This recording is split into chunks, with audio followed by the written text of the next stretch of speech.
하나님 말씀 마태복음 1장 16절 17절 다 같이 읽겠습니다. 야곱은 마리아의 남편 요셉을 낳았으니 마리아에게서 그리스도라 칭하는 예수가 나시니라. 그런즉 모든 대수가 아브라함부터 다윗까지 14대요 다윗부터 바벨론으로 이거할 때까지 14대요 바벨론으로 이거한 후부터 그리스도까지 14대로라. 아멘. 성경은 족보책이라고 이야기해도 과언이 아닐 정도로 많은 족보가 기록되어 있습니다. 창세기 4장을 보면 아담의 아들 가인의 족보가 기록되어 있고, 창세기 5장에는 아담의 족보가 기록되어 있습니다. 그리고 구약성경 곳곳에 많은 족보가 기록되어 있는 것을 우리는 발견할 수 있습니다. 그런가 하면 신약성경 사복음서 안에도 예수님의 계보가 기록되어 있는데, 마태복음 1장에는 아브라함과 다윗의 자손으로 오신 예수님의 계보가 기록되어 있습니다. 마태복음 1장 1절은 아브라함과 다윗의 자손 예수 그리스도의 세계라 라고 선언하면서 2절부터 16절까지를 통해서 예수님의 계보가 기록되어 있습니다. 이것은 예수님께서 다윗과 같은 왕권을 가지고 이 땅에 오신 메시아이심을 우리에게 나타내고자 함입니다. 그런가 하면 누가복음 3장에도 예수님의 계보가 기록되어 있는데, 누가복음 3장에 기록된 예수님의 계보는 예수님께서 마지막 아담으로, 그리고 이 땅의 인자 곧 여인의 후손으로 오신 그리스도이심을 우리에게 분명하게 보여주고 있습니다. 이처럼 구약뿐만 아니라 신약성경 사복음서에 예수님의 계보가 기록되어 있는데, 이러한 성경에 나타난 족보는 결국 창세 전에 하나님 아버지께서 그리스도 예수 안에서 작정하신 하나님의 뜻, 하나님의 경륜이 어떻게 진행되었고, 또 어떻게 하나님의 아들 예수 그리스도를 통하여 이루어졌는가를 우리에게 분명하게 보여주기 위함입니다. 자, 디모데전서 1장 4절을 읽겠습니다. 신화와 끝없는 족보에 창념치 말게 하려 함이라. 이런 것은 믿음 안에 있는 하나님의 경륜을 이룸보다 도리어 변론을 내는 것이라. 신화와 끝없는 족보에 집착하지 말라고 말합니다. 왜냐하면 신화와 족보에 집착하게 되면 의미 없는 다툼과 변론이 일어날 수밖에 없기 때문이다 라고 말합니다. 그러면서 하나님께서 성경의 족보를 기록한 근본적인 목적은 하나님의 경륜이 이루어진 것을 우리에게 보여주기 위함이라는 것입니다. 즉 성경에 나타난 모든 족보의 최종 목적지는 바로 하나님의 아들 예수 그리스도이며,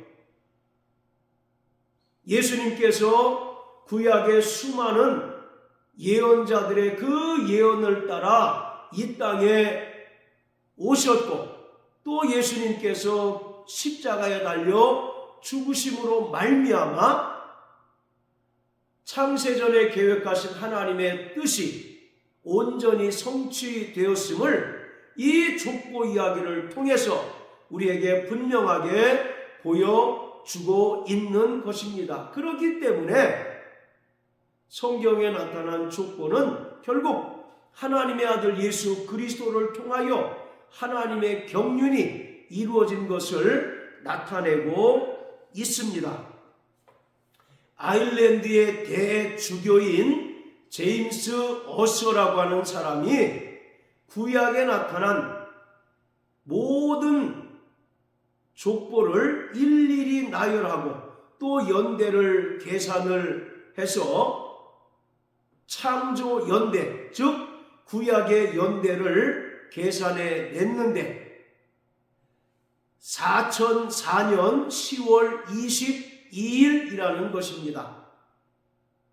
제임스 어셔가 구약에 나타난 모든 족보를 나열하고 일일이 한 사람 한 사람 그 연대를 계산한 결과 4004년 10월 22일이 된다라고 주장을 하였습니다. 그리고 이러한 제임스 어셔의 주장을 근거로 해서 세대주의적 종말론을 주장하는 이들은 인류의 역사를 6,000년으로 계산하고 6,000년이 되면 예수님께서 영광 중에 다시 오시고 또 그때 비로소 천년왕국이 이루어지며 그 이후에 하나님의 영원 세계가 이루어진다라고 주장을 합니다. 이들은 창세기 1장에 6일 창조와 베드로후서 3장 8절 하루가 1000년 같고 1000년이 하루 같은 이 한 가지 사실을 잊지 말라는 말씀을 근거로 해서 인류의 역사 1000년을 하루로 환산을 합니다. 그래서 창세기 1장에서 하나님께서 엿새 동안에 창조를 마치신 후 일곱째 날을 거룩하게 하시고 복주사 안식하신 것처럼 인류 역사 6,000년이 되면 이제 주님께서 영광 중에 오시고 천년왕국이 이루어지고 또 하나님의 영원한 안식이 이루어진다라고 주장을 합니다. 그런데 과연 이 제임스 어셔라고 하는 사람이 구약에 나타난 계보들을 계산한 결과 4004년이라고 하는 연대가 산출이 되었는데 이 계산이 과연 정확한 것인가 하는 점입니다. 결론은 결코 그렇지 않다라는 것입니다. 왜냐하면 성경에 나타난 족보에는 대표성의 원리라는 것이 있습니다. 즉 존재감이 있는 사람들은 성경에 그 이름이 뚜렷하게 기록된 반면 상대적으로 존재감이 미미하거나 하나님을 대적하고 악한 자들은 족보에서 누락이 되었습니다.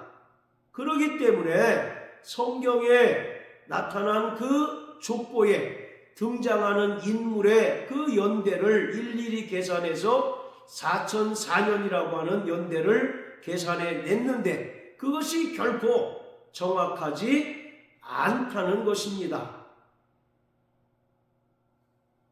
자, 마태복음 1장은 말씀드린 것처럼 예수님의 계보입니다. 아브라함부터 예수님까지를 총 42대로 구분을 합니다. 그리고 아브라함부터 예수님까지 총 42세대를 3등분해서 14대씩 셋으로 나눈 것을 볼 수 있습니다. 그래서 17절에 보면 그런즉 모든 대수가 아브라함부터 다윗까지 14대요 다윗부터 바벨론으로 이거할 때까지 14대요 바벨론으로 이거한 후부터 그리스도까지 14대라라고 말합니다. 즉 아브라함부터 예수님까지 총 42대로 예수님의 계보를 기록하였고, 이 42대를 3등분해서 14세대씩 나누어 놓았다라고 말합니다. 그런데 왜 하필이면 14세대씩 구분을 했을까요? 바로 이 14라고 하는 숫자가 아주 중요한 의미를 지니고 있는데, 바로 이 14라고 하는 숫자는 다윗의 이름을 숫자로 환산한 것입니다. 히브리어의 자음에는 우리 한글과는 달리 고유한 숫자 값이 매겨져 있습니다. 이것을 게마트리아라고 하는데, 히브리어 자음에는 고유한 숫자 값이 매겨져 있어서 다윗의 이름을 숫자로 환산하게 되면 14라고 하는 숫자가 나옵니다. 가령 예를 들어서 다윗을 히브리어로 발음하면 다비드입니다. 이 디귿에 해당하는 히브리어의 숫자 값이 4입니다. 그리고 비읍에 해당하는 히브리어 자음의 숫자 값이 6입니다. 그래서 다비드라고 하는 다윗의 이름은 바로 숫자로 표기하면 464, 이것을 더하면 14라고 하는 숫자가 나옵니다. 그래서 마태는 의도적으로 예수님의 계보를 아브라함부터 예수님까지 42대로 기록하였고, 또 이 42대를 다윗 이름의 숫자 값인 14대씩 3등분으로 나누어 놓은 것입니다. 결국 마태복음 1장에서 강조되는 인물은 바로 다윗입니다.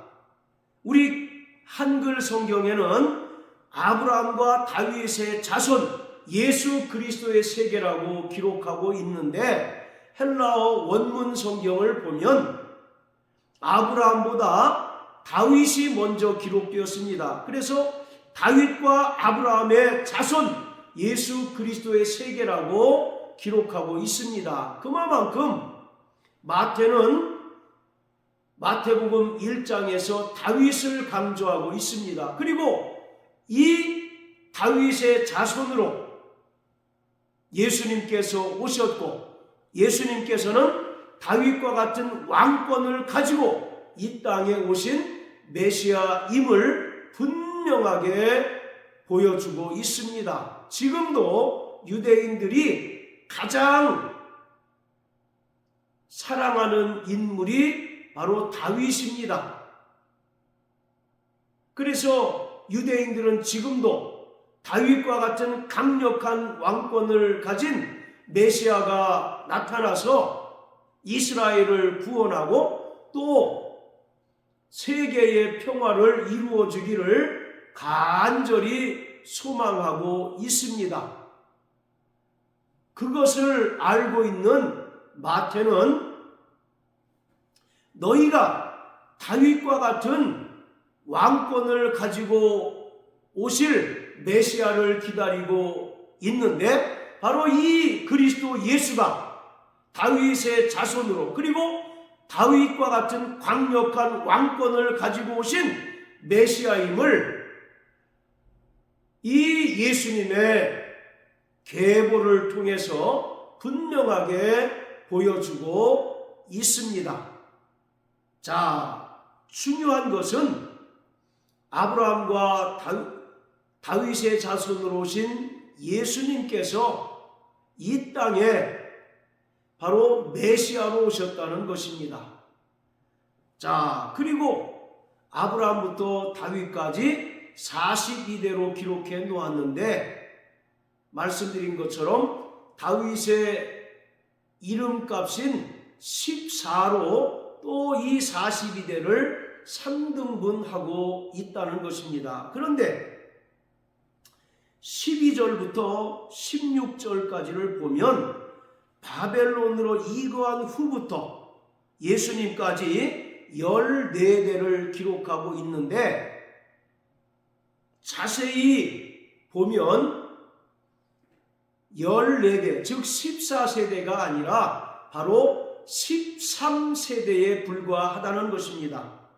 자, 보면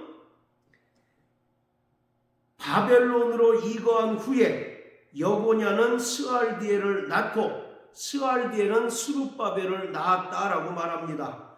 자, 스알디엘을 시작으로 해서 바로 스룹바벨, 그리고 아비훗, 엘리야김, 아소르, 사독, 아킴, 엘리웃, 엘르아살, 그리고 mat단, 야곱, 요셉, 그리고 예수님, 이렇게 정확하게 13세대인 것을 우리가 분명하게 확인할 수 있습니다.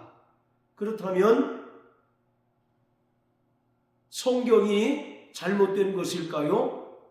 우리는 성경이 정확무오한 하나님의 말씀임을 믿습니다. 그런데 분명히 17절에 바벨론으로 이거한 후부터 그리스도까지 14세대라고 기록하고 있는데, 12절부터 16절까지를 보면 실제로는 13세대만 언급되어 있다는 것입니다. 성경이 잘못된 것일까요? 정확무오한 하나님의 말씀이 잘못된 것일까요? 결코 그렇지 않습니다. 하나님께서는 예수님 다음에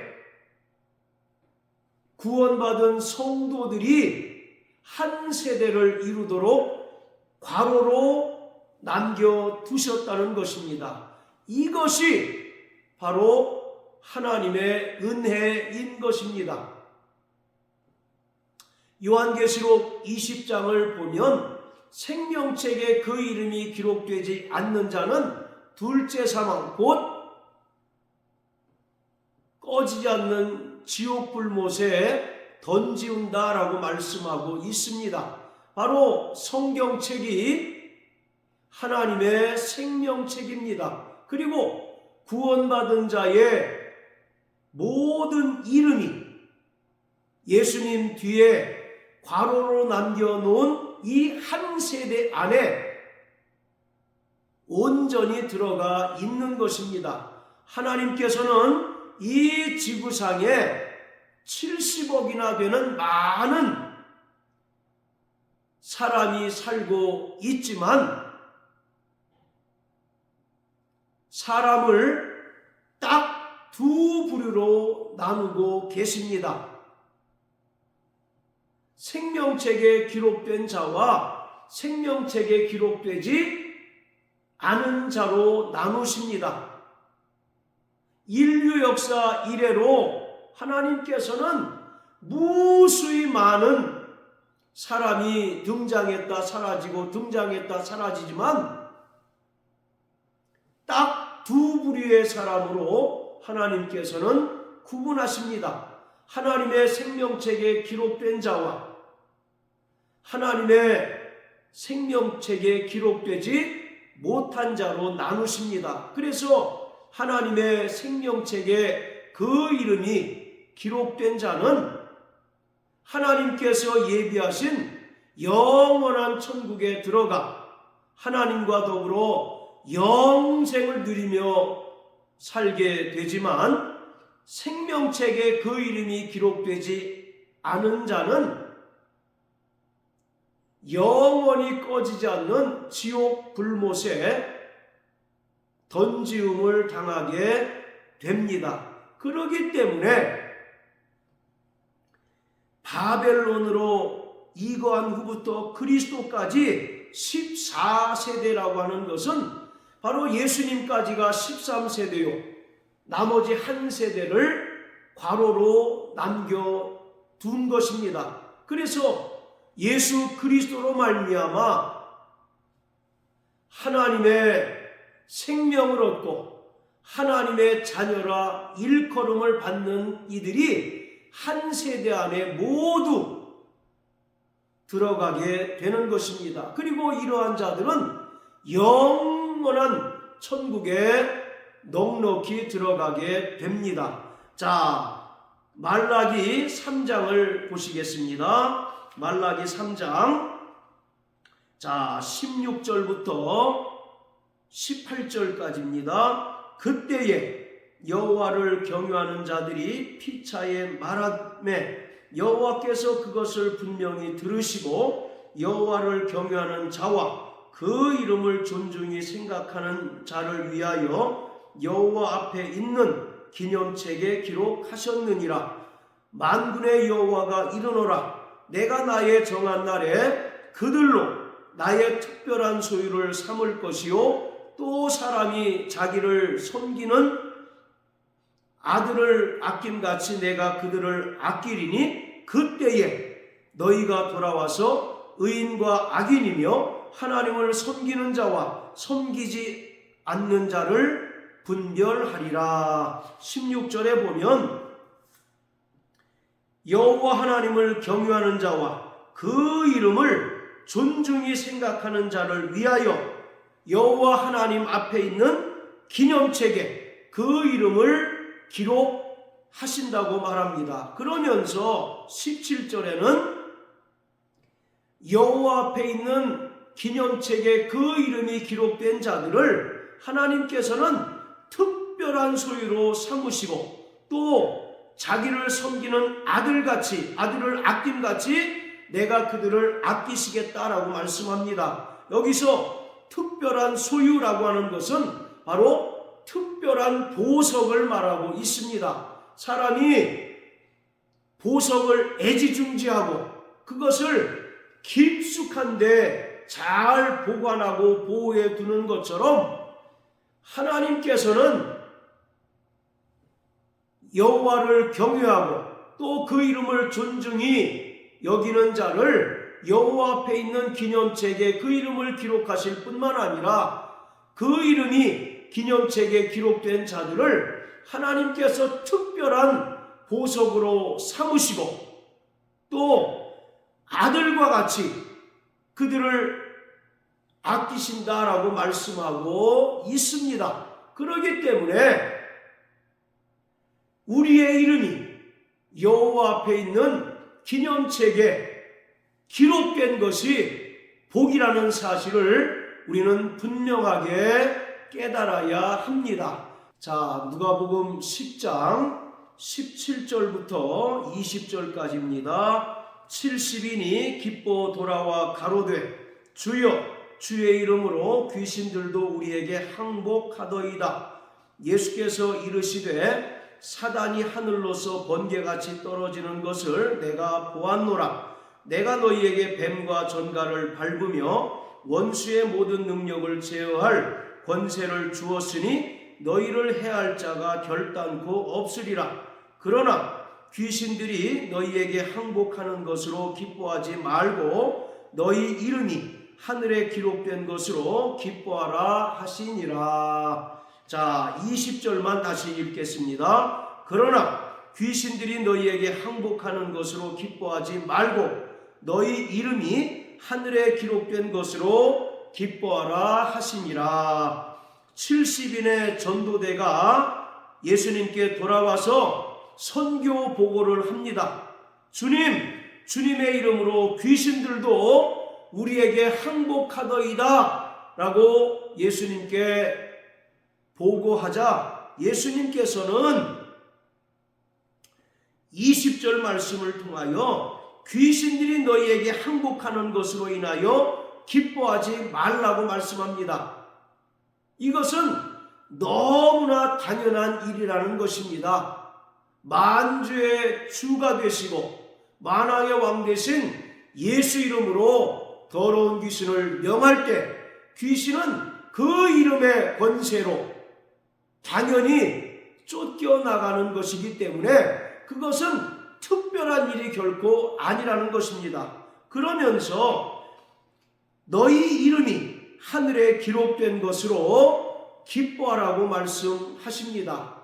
바로 우리 인간에게 있어서 가장 최고의 기쁨은 우리의 이름이 여호와 앞에 있는 기념책에 기록된 것이고, 바로 생명책에 우리 이름이 기록된 것입니다.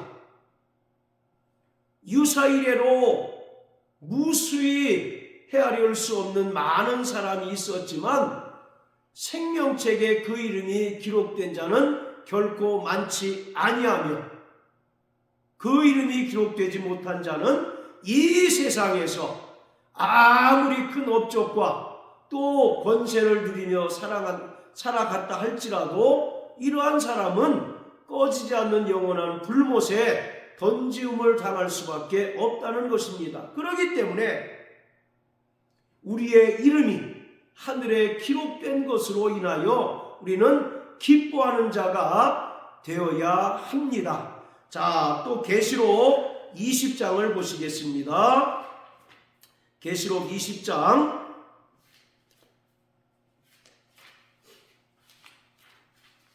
자 11절부터 15절까지입니다.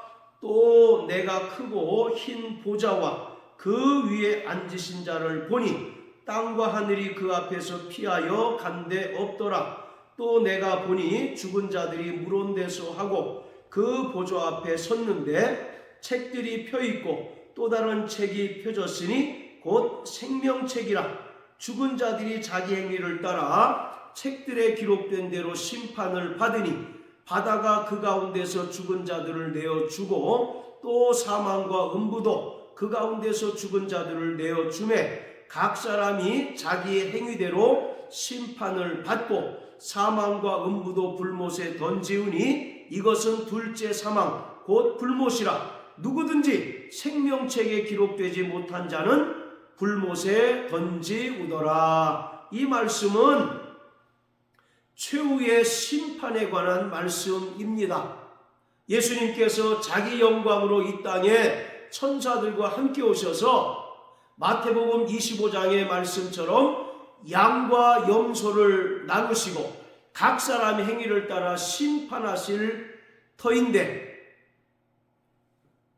그 심판을 따라 어떤 자는 영벌에 처해지고 또 어떤 자는 영생에 들어가게 됩니다.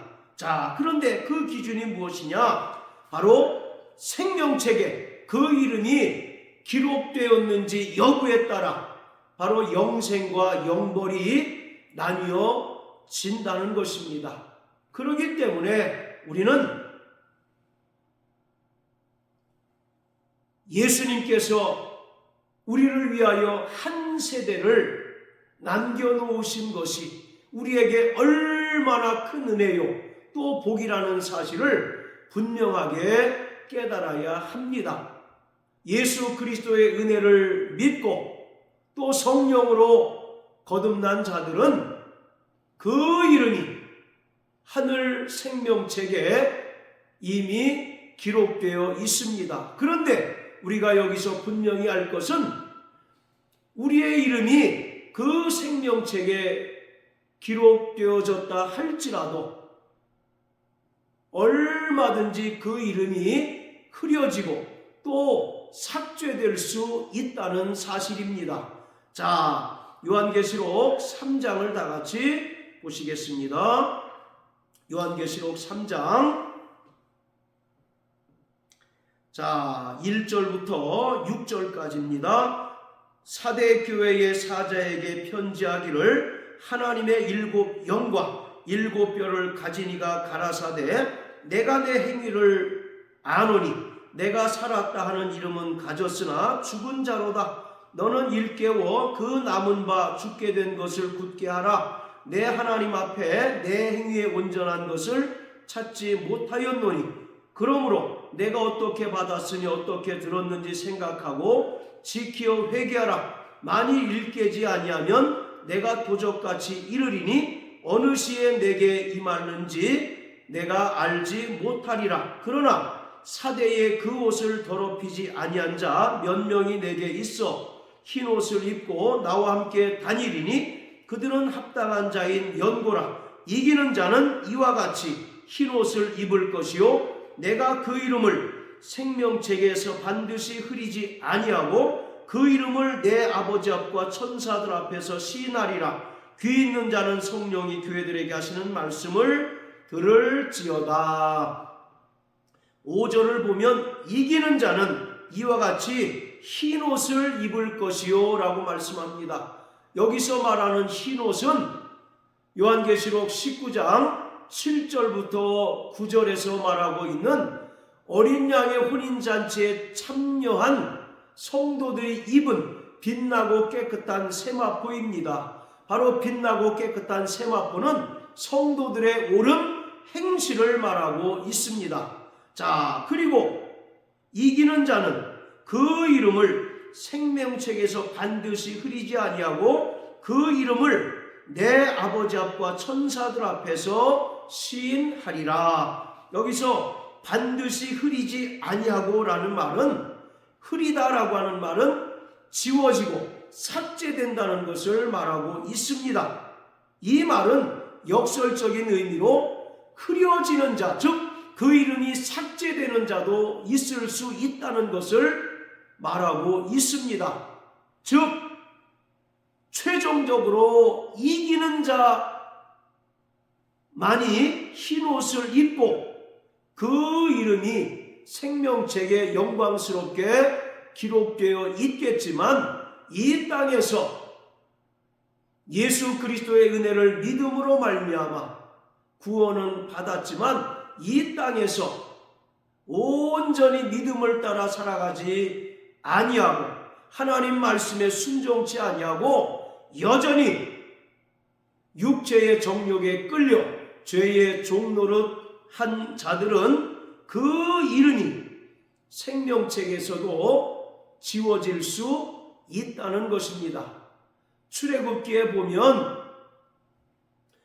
모세가 하나님께 이스라엘 백성들의 죄를 사해달라고 하나님께 간청을 합니다.